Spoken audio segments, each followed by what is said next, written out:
Vamos à análise com Francisco Leitão, investigador da Universidade do Algarve, que se junta a nós a partir de Faro. Francisco, bom dia, obrigado pela sua presença no Novo Dia.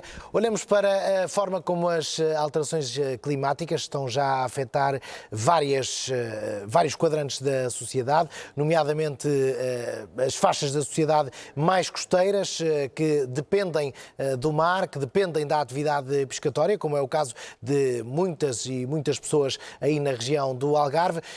Tendo em conta tudo isto, o que é que espera que aconteça na COP27 que ajude a mitigar os efeitos e até a travar os efeitos das alterações climáticas e da emergência climática? Muito bom dia, obrigado.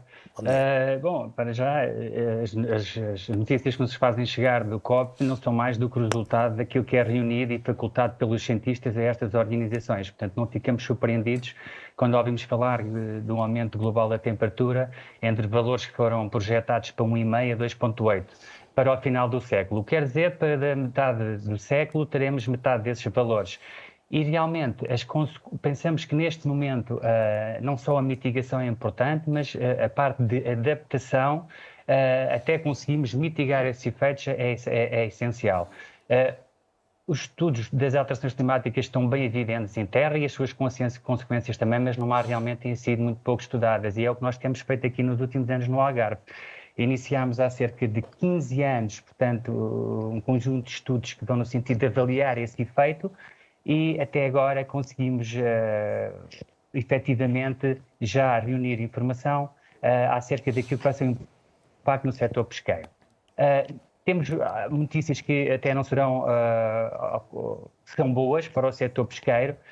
Podemos dizer que estudámos cerca de 70% a 80% das espécies que tradicionalmente são desembarcadas pela frota portuguesa, e de 76 espécies que estudámos, que englobam desde a sardinha, à lagosta, ao carapau, verificámos que os efeitos projetados para metade do século, nós fizemos isto para as projeções de metade do século, manifestam que existe um grupo muito restrito de espécies na qual estes efeitos serão muito elevados ou muito incidentes a ponto de ter a sua vulnerabilidade.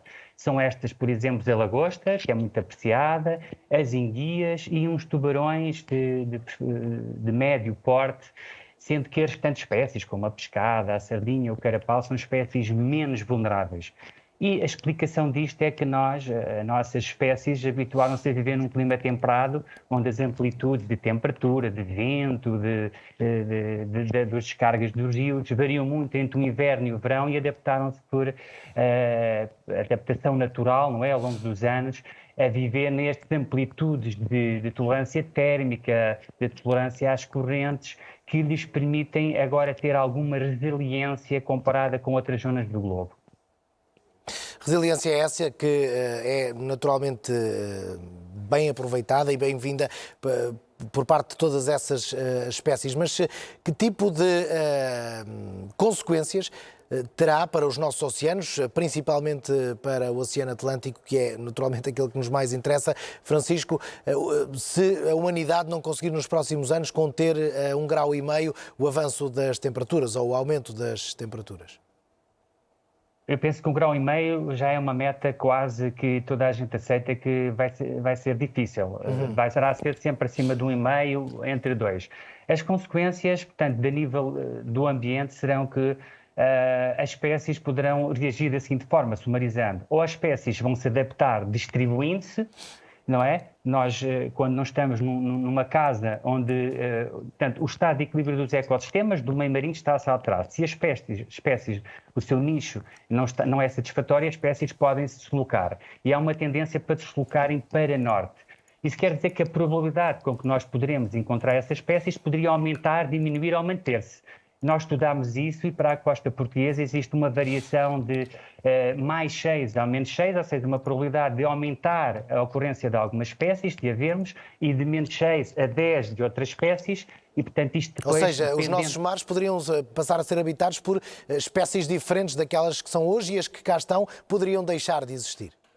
Exatamente, na costa sul de Portugal já temos uma tendência para termos uma afinidade com espécies que vêm de zonas mais quentes, enquanto na região norte, e na região norte também temos essa tendência, sendo que as espécies da região norte irão procurar as zonas mais frias, se assim for.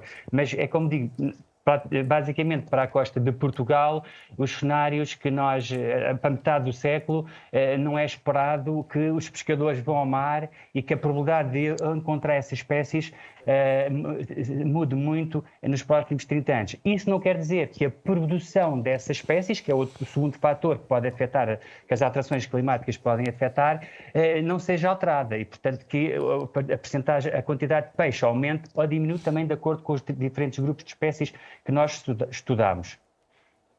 Olhando, Francisco, para a forma como se pesca, e essa é também uma preocupação dos ambientalistas, a sobreexploração dos nossos mares, há muito que fazer ainda em Portugal para que, de facto, a pesca acabe por ser um fator sustentável e um fator também contribuidor para aquilo que se espera seja um mar saudável?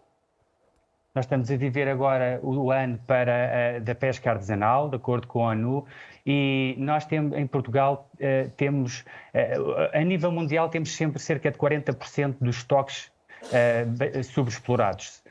Em Portugal, a situação é engraçada porque nós temos uma pesca artesanal que representa cerca de 70% e essa pesca artesanal utiliza uma grande variabilidade de artes de pesca, o que mostra resiliência e capacidade adaptativa já para si. E, efetivamente, também esta própria pesca distribui o seu esforço por quase 360 espécies de interesse comercial que temos nas nossas costas e, portanto, Portugal, nós fizemos esse estudo socioeconómico e para a frota, quer para o arrasto, quer para o cerco, quer para a pesca artesanal, a resiliência também do setor é alta, encontra-se em 50%, mas existe, efetivamente, necessidade de priorizar algum tipo de pescarias, nomeadamente, recordo dos nossos últimos trabalhos, a parte do cerco na região norte, que é muito importante, merece alguma atenção, a parte da exploração do polvo no Algarve é outra que merece alguma priorização, já que são pescarias muito centradas numa só espécie e em menos utilização da biodiversidade marinha que se encontra disponível à pesca. Muito bem, Francisco, um prazer tê-lo aqui nesta edição do CNN Novo Dia, olhando para a forma como a COP27 pode contribuir para que se consigam travar as alterações climáticas em Portugal, mas também em todo o globo. Bom dia, obrigado. Obrigado.